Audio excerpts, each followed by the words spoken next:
গ্রামের ছোট্ট ঘরে থাকত রাহুল আর তার মা। দারিদ্র্য ছিল, কিন্তু ভালোবাসা ছিল অগাধ।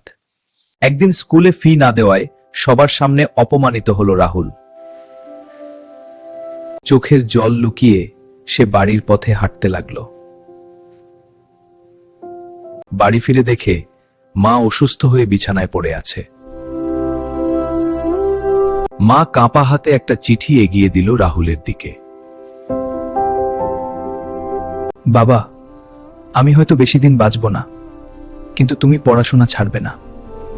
সেই রাতেই চিরদিনের জন্য চোখ বন্ধ করলেন মা। মায়ের স্বপ্ন পূরণ করার প্রতিজ্ঞা করল রাহুল। বছর কয়েক পর সেই রাহুল আজ বড় অফিসার। মা বাবাকে ভালোবাসলে ভিডিওটি লাইক করো, আর এমন গল্প পেতে সাবস্ক্রাইব করো। মা বাবার কষ্ট কখনো ভুলো না, তাদের স্বপ্নই আমাদের আসল শক্তি।